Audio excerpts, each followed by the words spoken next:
السلام علیکم لسنرز، کیسے ہیں آپ لوگ؟ امید ہے کہ آپ لوگ سب خیریت سے ہوں گے۔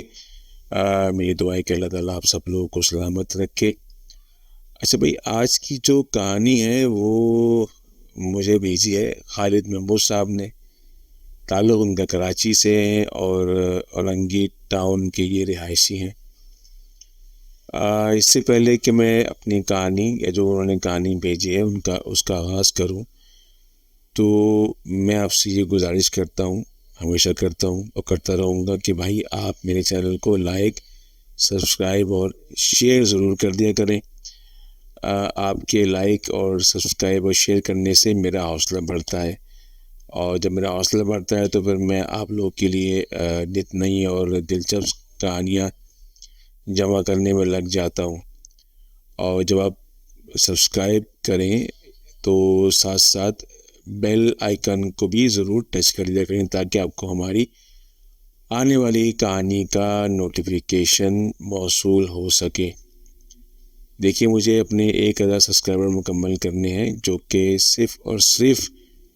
آپ ہی کی بدولت میں کر سکتا ہوں۔ چلیے اب ہم ٹائم اپنا مزید ضائع نہیں کرتے ہیں، اپنی کہانی کا آغاز کرتے ہیں۔ یہ لکھتے ہیں کہ میرا نام خالد محمود ہے، اور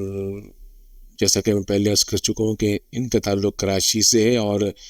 اورنگی ٹاؤن کے یہ رہائشی ہیں۔ یہ کہتے ہیں کہ آج سے 7 ماہ پہلے کی بات ہے کہ ان کے گھر سے اکثر چیزیں غائب ہو رہی تھیں، مثلاً ان کے بچوں کے کپڑے، ان کے استعمال کی چیزیں، ان کی اہلیہ کا پرس، اور وہ لکھتے ہیں خاص طور پر میک اپ کا سامان، کچن سے کھانا بھی غائب ہو رہا تھا، اور یہ سب کچھ ان کو سمجھ نہیں آ رہا تھا کہ یہ کیوں ہو رہا ہے۔ ان کی اہلیہ کہنے لگی کہ ان کے گھر میں تو کوئی ماسی بھی نہیں ہے، پھر بھی گھر سے سامان غائب ہو رہا ہے۔ کچھ دن پہلے وہ اتوار بازار سے اپنی ایک پرس لے کے آئی تھی، وہ بھی غائب ہے۔ ان کی بیٹی زویا کا نیا جوڑا جو انہوں نے درزی سے سلوایا تھا وہ بھی نہیں مل رہا۔ سمجھ سے باہر ہے کہ یہ سب کچھ کیا ہو رہا ہے۔ ایک دن انہوں نے دال بنائی تھی، جب اگلے دن انہوں نے دیکھا تو پتیلی خالی تھی، تو انہوں نے اپنی بیگم سے کہا بھائی یہ تمہارا وہم بھی تو ہو سکتا ہے، لیکن ان کی بیگم نے کہا کہ یہ ان کا وہم ہرگز نہیں ہو سکتا، کیونکہ چیزیں واقعی غائب ہو رہی تھیں۔ ایک رات خالد صاحب جو ہیں وہ رات میں جاگے، ان کو واش روم جانے کی طلب ہوئی، تو انہوں نے دیکھا کہ ان کے ٹی وی لاؤنج میں کچھ بچے کھیل رہے ہیں اور ان کے کھیلنے کی آوازیں بھی آ رہی ہیں۔ وہ سمجھے کہ سامنے پڑوس میں بچے اکثر دیر سے سوتے ہیں اور وہ شرارتی بھی کرتے ہیں، ممکن ہے کہ یہ آوازیں انہی کی ہوں۔ لیکن پھر انہیں یعنی خالد صاحب کو کسی کے غرانے کی آوازیں آئیں۔ یہ سن کر وہ چونک بھی گئے اور ڈر بھی گئے، تو انہوں نے چپکے سے اپنے ٹی وی لاؤنج میں جھانکا، تو انہوں نے دیکھا کہ 2 بچے جن کی عمریں 4 سال کی تھیں اور ان کے رنگ جو ہیں وہ کالے تھے، وہ ان کی بیٹی زویا کے کھلونوں سے کھیل رہے تھے۔ انہوں نے آواز دی اور پوچھا بھائی کون ہے وہاں پر؟ تو بچے بھاگتے ہوئے کچن میں گئے اور وہاں سے وہ بچے غائب ہو گئے۔ یہ دیکھ کر وہ ڈر گئے۔ انہوں نے بولا کہ بھائی، بلکہ انہوں نے سوچا کہ اگر یہی چیز ان کی جو اہلیہ ہیں انہوں نے دیکھ لی تو وہ ڈر جائیں گی۔ ایسا کچھ دن تک کچھ بھی نہیں ہوا، سارے معاملات پھر سے شروع ہو گئے، بچے اسکول چلے گئے، یہ آفس اپنے جانے لگے۔ ایک دن ان کی جو اہلیہ ہیں ان کا فون آیا ان کو، اور انہوں نے بتایا بھائی کہ گھر کی جو کپڑوں کی الماری ہے اس میں گوشت کے ٹکڑے پڑے ہوئے ہیں، اور ان کی جو اہلیہ ہیں انہوں نے کہا خالد صاحب سے کہ یار کیا آپ جلدی گھر آ جائے۔ تو خالد صاحب نے کہا کہ بھائی یہ جو کپڑے جن میں گوشت لگا ہوا ہے یا گوشت کے دھبے لگ گئے ان کو تم ڈال دو لانڈری میں۔ اور انہوں نے کہا کہ بھائی میں تو مصروف ہوں، میں تو بھی نہیں آ سکتا۔ پھر ظہر کی نمازیں پڑھ رہے تھے تو ان کی بیگم کا فون دوبارہ سے آیا، تو جب وہ نماز سے فارغ ہوئے تو انہوں نے بیگم کو فون کر پوچھا کہ کیا وجہ ہے کہ وہ دوبارہ فون کریں گے۔ انہوں نے کہا کہ ان کی جو اہلیہ ہیں انہوں نے بچوں کو گھر میں گھومتے پھرتے اور کھیلتے ہوئے دیکھا ہے، اور یہ سن کر خالد صاحب کو بہت عجیب لگا، اور وہ سوچنے لگے کہ وہ کس طرح کی مشکلات کے شکار ہو گئے ہیں۔ جب وہ گھر پہنچے تو ان کی جو اہلیہ ہیں انہوں نے ان کو پھر سے سارا واقعہ سنایا، اور انہوں نے کہا کہ جب وہ ان کے پاس پہنچی، ان کی اہلیہ جو ہے ان بچوں کے پاس پہنچی تو وہ فریج کے پیچھے غائب ہو گئے، اور گھر سے جو دو چیزیں غائب ہو رہی تھیں وہ جو ہے خالد صاحب انہوں نے اپنے گھر کے ٹیرس میں کبوتر پالے ہوئے ہیں، تو ان کبوتروں کے ڈڑبے کے پاس سے وہ تمام غائب ہونے والی چیزیں ملی۔ ان کے جو پرس تھا اس کو کسی نے جو ہے وہ دانتوں سے چبایا ہوا تھا، اور جو ان کی بیٹی زویا کے کپڑے جگہ جگہ سے کٹے ہوئے تھے، جلے ہوئے تھے، اور ان کی جو بیٹی فاطمہ ہے ایک اور جو سو رہی تھی اپنے بیڈ پہ، اسے کسی نے زور سے کمر پہ پڑ مار دیا۔ تو ان کی جو اہلیہ نے کہا کہ بھئی وہ بہت ڈر گئی ہیں، اور یہ بھی ان کو بتایا کہ آپ کا جو کبوتر ہے وہ ایک کبوتر بھی مر گیا ہے۔ تو خالد صاحب جو ہے یہ سب چیزیں دیکھ کے کافی زیادہ خوفزدہ ہو گئے اور ڈر گئے، کیونکہ وہ ان کو اپنے جو بچوں کی بہت فکر تھی کہ وہ ظاہر ہے وہ اپنے آفس میں ہوتے ہیں، گھر میں بیگم بچے اکیلے ہوتے ہیں، تو وہ بہت ڈر گئے اور سوچنے لگے کہ اس کا کیا حل کیا جائے۔ خالد صاحب نے بیگم کو بتایا کہ انہوں نے بھی ان بچوں کو دیکھا ہے رات میں ٹی وی لاؤنج میں کھیلتے ہوئے، تو ان کی بیگم نے کہا کہ اگر آپ نے ان بچوں کو دیکھا ہے، آپ دیکھ چکے ہیں، تو آپ نے مجھے کیوں نہیں بتایا؟ آپ جو آپ مجھے بھی آپ اگر یہ بات بتا دیتے تو میں تھوڑا سا احتیاط کرتی۔ تو خالد صاحب نے اپنی اہلیہ سے بولا کہ فکر کرنے کی ضرورت نہیں ہے، وہ بہت جلد کسی مستند عامل سے رجوع کریں گے تاکہ اس جو مسئلے ہیں ان کے گھر میں جو بھی پیدا ہو گئے ہیں ان کو ختم کیا جا سکے۔ اور ان کی بیگم نے بتایا کہ وہ جو بچے تھے نا ان کے پاس سے بہت ناخوشگوار قسم کی بدبو آ رہی تھی، اور وہ ان کے پاس کپڑے بھی نہیں تھے، مطلب وہ بغیر کپڑوں کے گھوم رہے تھے۔ تو اور وہ کچن میں بھی گئے اور جو جہاں پر مسالے رکھے ہوتے نا اس کو بھی وہ ادھر ادھر کر رہے تھے، اور جب ان کے قریب گئیں تو پھر وہ بچے جو ہے وہ غائب ہو گئے، ان کو وہ بچے نظر ہی نہیں آئے۔ ان کی جو اہلیہ نے ان سے کہا کہ بھائی آپ اس کا کچھ حل کریں ورنہ بہت مشکل ہو جائے گا رہنا اس گھر میں۔ تو خالد صاحب نے کہا کہ بھائی میں بہت جلد ایک عامل سے بات کرتا ہوں، تو وہ ایک عامل کی تلاش میں لگ گئے کہ کوئی اچھا مستند عامل مل جائے۔ تو ان کو ان کے دوست نے بتایا کہ کوئی عامل ہیں جو کولنگی میں بیٹھتے ہیں، اگر ٹائم نکال کے ان کے پاس چلا جائے تو ممکن ہے کہ وہ ان کے مسئلے کو حل کر دے۔ تو خالد صاحب اور ان کے دوست ہیں وہ چلے گئے کولنگی، اور انہوں نے ان عامل کو ڈھونڈ لیا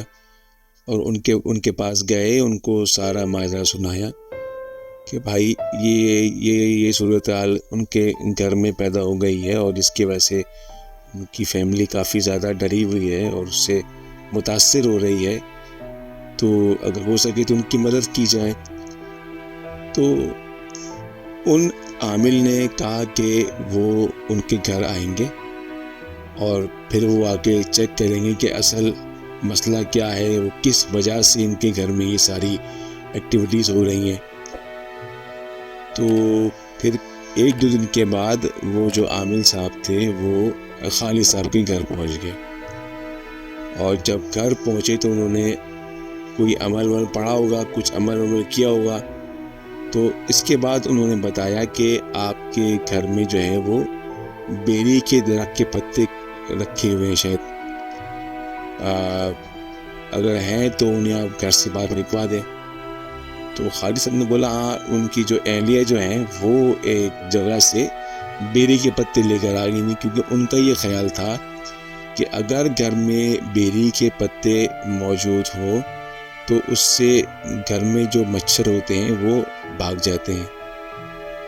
تو ان عامل نے بولا کہ بیری کے پتے یا بیری کا درخت یہ عمومی طور پر جنات کی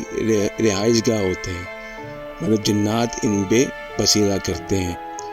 اور جو جنات ان کے گھر میں اس وقت موجود ہیں یا اپنی حرکتیں کر رہے ہیں وہ غیر مسلم ہیں، وہ مسلمان جنات میں نہیں آتے، اسی وجہ سے وہ آپ کے ہاں غیر فطری عمل یا آپ کے جو گھر میں ڈر اور خوف کی فضا پیدا کر رہے ہیں۔ اچھا، عامل صاحب نے پھر وہ جو جنات تھے ان کو حاضر کیا اور ان سے سوالات شروع کیے کہ بھائی آپ لوگ کون ہیں؟ تو انہوں نے بتایا کہ ہم فلاں فلاں ہیں۔ جب ان سے ان کا مذہب پوچھا تو انہوں نے بتایا کہ وہ جو ہے وہ عیسائی مذہب سے تعلق رکھتے ہیں۔ جب ان سے یہ پوچھا کہ ان خالد صاحب کے گھر میں کیوں آئے تو انہوں نے بتایا کہ وہ جو بیری کے پتے یہ اپنے گھر لے کر آ گئے ہیں، اس بیری کے پتوں پر ان کا جو ہے وہ یا اس شاخ پر یا جو بھی چیزیں تھیں پتے تھے ان پر ان کا بسیرا تھا۔ اب جب وہ شاخیں توڑ کر کے لے آئے تو ظاہر ہے وہ تو پھر گھر میں گھومیں گے، تو پھر انہوں نے جو عامل صاحب تھے انہوں نے خالد صاحب سے کہا کہ اسی وقت ان جو پتے ہیں، جو بیری کے پتے ہیں،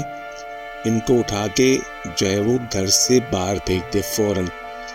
اگر ان پتوں کو پھینکا نہیں گیا تو کچھ عرصے بعد یہ جو جنات ہیں، یہ جو ان کے گھر میں گھوم رہے ہیں بچے، یہ پھر مستقل طور پر ان کے گھر میں ہی رک جائیں گے یا ٹھہر جائیں گے، پھر ان کا نکالنا مشکل ہوگا، کیونکہ ابھی جو سارے معاملے ہیں وہ تازے ہیں، تو ابھی یہ لوگ اتنے ایکٹیو نہیں ہوئے۔ تو جو خالد صاحب ہیں وہ کہتے ہیں بھائی کہ انہوں نے اسی وقت جو ہے وہ بیری کے پتے جا کے باہر پھینک دیے، اور عامل صاحب نے یہ کہا کہ اپنے گھر کے چاروں کونوں پر چاروں کل اور آیت الکرسی کا پانی دم کر کے چھڑکا جائے، تاکہ جو مخلوق کا جو اثرات ہیں، باقی جو اثرات رہ گئے ہیں وہ زائل ہو سکیں یا وہ ختم ہو سکیں۔ تو خالد صاحب نے یہی کیا کہ اپنے گھر کے چاروں کونوں پر جو ہے وہ چاروں کل اور آیت الکرسی کا پانی جو ہے انہوں نے چھڑکا، جس کی وجہ سے وہ سارے جو اثرات تھے، جنات تھے، ان کی جو ایکٹیویٹیز تھیں وہ ختم ہو گئیں۔ تو بہت میرے خیال سے تو بہت ہمیں امام صاحب کو بہت خیال کرنا چاہیے کہ کوئی بھی ایسی چیز، خاص طور پہ جن پہ ویسے کوئی بھی شاخ یا پتے جو کچھ بھی ہے، جو مجھے اس کہانی کو سن کے لگتا ہے کہ جن پر جنات ہو سکتے ہیں، ایسی چیزوں کو اپنے گھر میں جو ہے وہ نہ لایا جائے۔ اور سب سے اہم بات میرے دوستو کہ اپنے گھر میں جو ہے وہ پاکی ناپاکی کا خیال رکھیں۔ جب بھی بیت الخلاء میں جائیں تو جو دعا ہمیں سکھائی ہے ہمارے نبی صلی اللہ علیہ وآلہ وسلم نے آنے اور جانے کی، وہ ضرور پڑھیں۔ ظاہر ہمارے نبی کا فرمان ہے کہ جب بھی بیت الخلاء میں داخل ہو تو جو دعا ہے وہ پڑھو، اور جب واپس آؤ تو جو دعا ہے پڑھو، اس کی وجہ اس کی کوئی وجہ تو ہوگی نا۔ اس کی وجہ یہ ہے کہ بیت الخلاء جو ہے وہ شیاطین کا اور دیگر مخلوقات جو خراب ہوتی ہیں، جو ناپاک ہوتی ہیں، ان کا مسکن ہوا کرتے ہیں، تو لہٰذا بہت احتیاط کرنے کی ضرورت ہے۔ یہ تھی آج کی کہانی۔ اچھا، کہانی جو ہمیں ملی تھی خالد صاحب نے، اور انہوں نے کہا تھا کہ یہ کہانی پڑھ دی جائے۔ میں نے یہ کہانی پڑھ دی، امید کرتا ہوں کہ ہمارے جو ویورز ہیں، لسنرز ہیں، ان کو یہ کہانی ضرور پسند آئی ہوگی۔ میں نے پہلے بھی گزارش کی تھی کہ آپ لوگ بھی ہمیں اپنی کہانی بھیج سکتے ہیں بذریعہ واٹس ایپ، بذریعہ ای میل. ہم اس کو اپنے چینل میں شائع کر دیں گے یا نشر کر دیں گے یا پوسٹ کر دیں گے. آپ سب لوگ کا بہت بہت شکریہ، اور ہم امید کرتے ہیں کہ آپ ہمیں اپنی کہانیاں ضرور بھیجیں گے. السلام علیکم ورحمۃ اللہ وبرکاتہ.